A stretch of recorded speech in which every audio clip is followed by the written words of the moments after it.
Reading for Wildlife. Written and illustrated by Zella, a project by Zella and friends. An elephant for breakfast. Chapter 23. The Arrest. Johnny, Bella, Freddie, Rose and Tom were just talking about what a big mistake it would be to call Doris, if indeed her uncle were the blackbird, when the doorbell rang. Father and Mother both went to answer the door.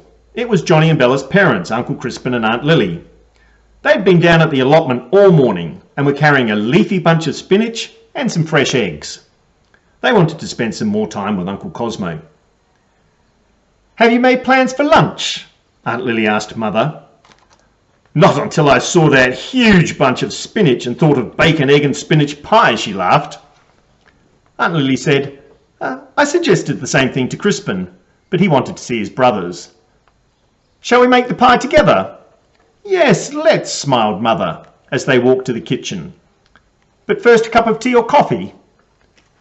They'd just settled down with a cup of coffee when the doorbell rang again.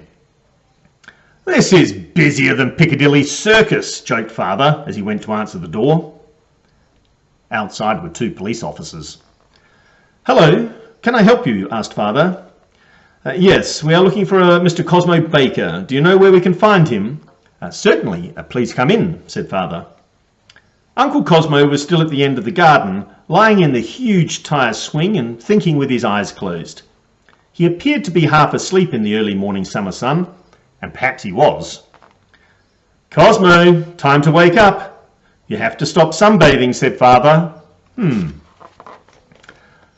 Father gave him a little shake.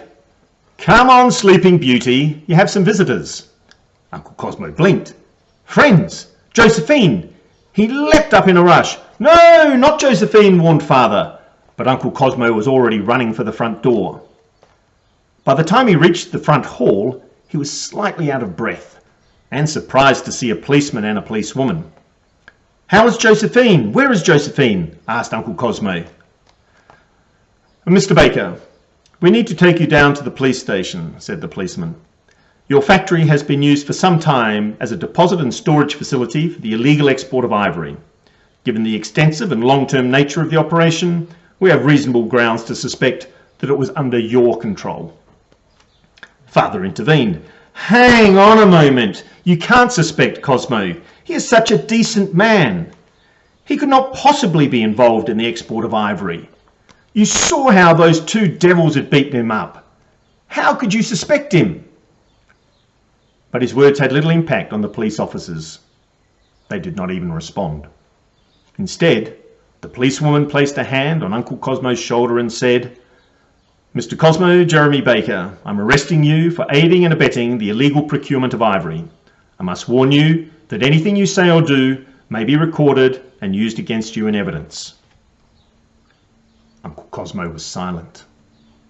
The brothers looked at each other, and Uncle Cosmo shook his head in disbelief. The two police officers escorted him down the steps at the front of the house and into the waiting police car. The children decided it was time to help the police solve this case. They held the missing piece of the puzzle. Bravely, Rose dialed the number left by the police. "Hello, this is an anonymous tip-off. Sir Reginald Ashurst must be the blackbird. Please investigate this lead." Enormous thanks to John Scanlon. Here is how you can help. Share the story.